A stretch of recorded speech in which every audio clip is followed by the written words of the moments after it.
I'm joined now by Esther Adegunle, live from our Abuja studio. She's the Associate Director for Business and Economic Growth at DAI. Great to have you on the show this morning to talk about the top global business headlines that catch your fancy. Welcome, Esther. Thank you, Rolake. Thank you for having me. Great. So we're going to start with global developments. First, the U.S. imported more goods from Mexico than China. What's going on there? We know the US and China have been in this kind of technology war or cold war in the tech world around espionage and chips and all of that. But this is a really interesting development. Tell us more about this figure. Yeah, so that was a landmark one, right? And we haven't seen this in about the last, 20 years in terms of the imports from import from Mexico. If we look at the numbers, right, what we saw was that relative to 2022, there was an increase a 5% increase in the exports to Mexico, taking it to about $475 billion, while for China, there was a decrease in their imports, right, and it was a 20%. 20% is quite massive, right? And that took it down to about $427 billion. Yeah, in terms of, everybody's asking why and what's the driver, right? Some analysts have said for China, it's just really going back to pre-COVID figures. But if you look at it in depth, you would realize that the goods that actually reduced are goods like, and you said it, Rolake, right? So technology-related goods, so electronics, computers, even chemicals and pharmaceuticals, so sensitive goods, right? So definitely the tension between both countries is closely related to this. Yeah. It's very interesting that it's not just Mexico that is benefiting from this, right? Even though Mexico is topping it. But we've also seen increase in imports from India, from South Korea, and also from some European countries, right? Yeah, I think that, this will continue. It doesn't matter what happens in the US elections, right? Both parties have shown support for these trade restrictions. But the last thing I would say in this is that it's worth noting that some Chinese companies or entrepreneurs have actually set up their own manufacturing companies and factories in like a Mexico, right? Such that they still benefit from, the duty-free, rates that you get, right? So really, are you having less Chinese products or is just in another country? Yeah. That's what's investigated. Very, very good point, because re-exports sometimes are also measured as part of exports. It doesn't actually talk about the original source of the goods. And we know China is very bullish about spreading its manufacturing prowess around the world. But just one more question on this. Is this data that has come out, is it also a reflection of China's own economic woes? Is it also a case that China's exports have fallen just in recent times due to the domestic challenges it's had at home? I think it has definitely impacted it. All of the challenges that China is having. But I don't think it's strictly that, right? If we had seen like a 5% reduction, then perhaps you can see that. But a 20% is quite massive, like I said. And yeah, we'll watch it in the years as the Chinese economy recovers, right? Yeah. Yeah, indeed. Very interesting times then, the relationship between China and the US. Well, on to an African story, stories we love. Benin Republic has raised $750 million in its first ever dollar-denominated bond. It was oversubscribed. This is, if all other African countries could replicate this, I'm sure we would achieve all our financing and development and infrastructure goals across the continent. What's your take on the significance of this for Benin Republic?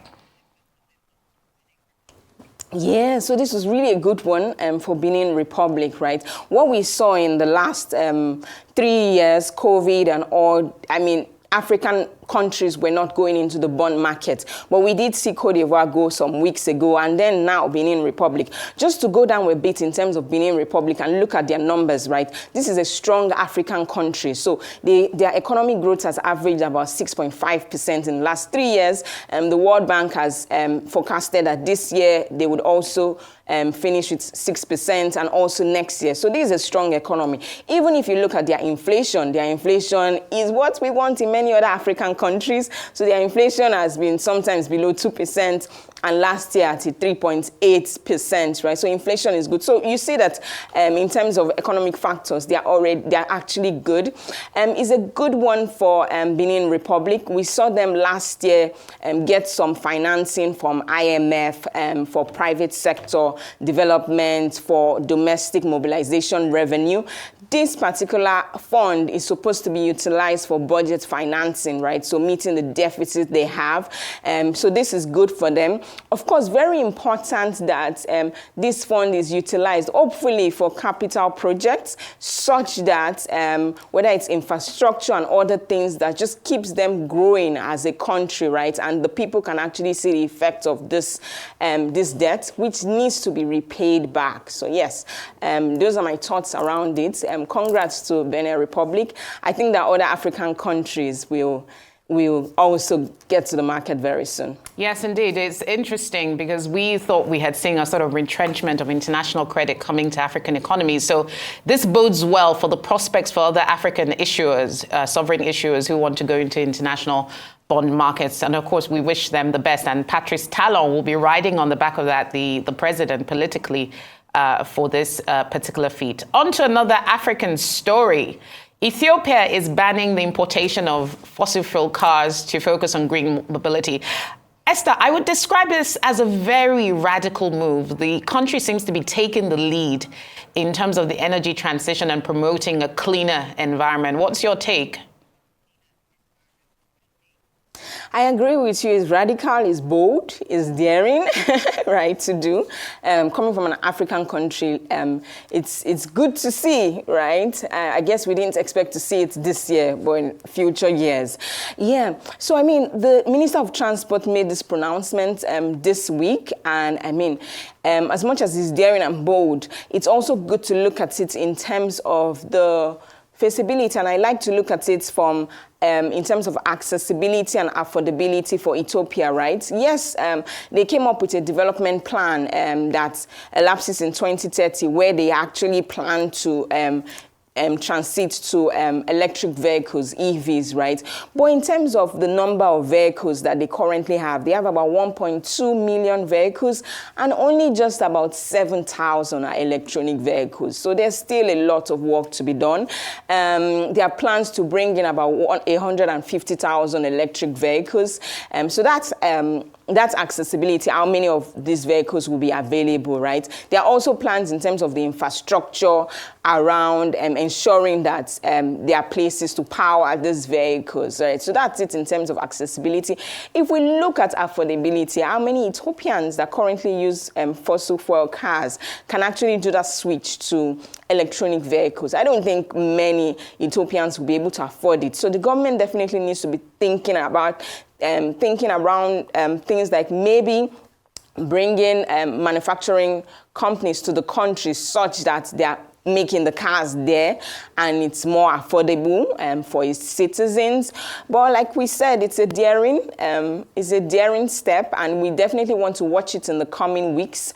It seemed like it will be immediate, but the minister was not specific. So are they going to have it in phases, maybe, or will it be immediate and then we'll see such magnitude in terms of the impact on the country? Yes, indeed. And I think you make a very good point there because, you know, I think about the switching costs of converting or ditching your fossil fuel powered car, either gasoline or diesel, and then switching to electric vehicles. You know, that wouldn't be an easy ride. I would imagine it's a phased process. But do you think this will encourage, you know, its neighbors, other African countries to go down this sort of radical route, given that many African countries still rely so heavily on fossil fuel sources of energy across the economy? I think it's a it's a sign, it's a positive sign for others. But we need to remember that many African countries are dealing with mega issues now, right? I mean, whether it's Nigeria, well, Nigeria is a producer of crude. So, I mean, but many African countries have enormous challenges. But it indicates that if a country in Africa, if Ethiopia can do it in the coming years, then it gives that light. I think the other thing is that for African countries like Nigeria that produce crude, it's a sign that we need to be switching quickly, right, in terms of our revenue source, such that we're not caught in the middle, right? So Nigeria, Angola, we're going to be keeping our eyes on this story, okay, and just to see how it evolves. And I think that we will see other countries, not in the short term, to be honest, or medium term, but in the longer term, actually also come up with, I mean, these pronouncements and implement them. Yeah, thank you. We've got one more story to cover. Very briefly, Esther, you would have watched the submissions of Nigeria's economic team yesterday, Friday, at the Senate Joint Committee on Banking and Insurance and Financial Institutions.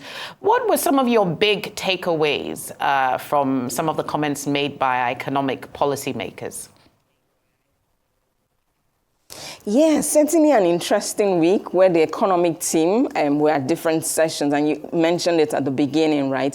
In terms of takeaway, the first one, holistically, is the fact that there's communication. I think it was very important because we did see some protests in some states, right, at the beginning of the week. So it was important to bring them to a table and actually discuss these matters. Of course, we expected that there will be lots of discussions around exchange rates, around inflation. So yeah, most of the conversation was around it. I like that we got to hear from the fiscal team, so the coordinating minister of the economy and the minister of budgets and planning, economic planning was there. They did speak to some of the things they are doing towards reducing food inflation. Food inflation now is over 30%, and that's what's impacting most Nigerians painfully. So they spoke around things they're doing towards increasing productivity of the farmers, ensuring that they get input. So I like that was covered. Of course, it was also good to hear the continuous collaboration between the monetary, so the CBN, and the fiscal team, so the ministries and all. One gap I think that could have been covered and should be covered subsequently is also having the Minister of Trade, Industry and Investment, right? Because our ministry is doing a lot of things and impacts on the economy massively. So yes, good communications, and we hope that in subsequent ones, we can actually know the progress that is being made in that ministry. Yeah, thank you very much for your submissions there. So we're going to be talking about that particular appearance by the economic team later on the show. But always great to have you with us, Esther. Thank you so much for your insightful contributions. That was Esther Adegunle of DAI.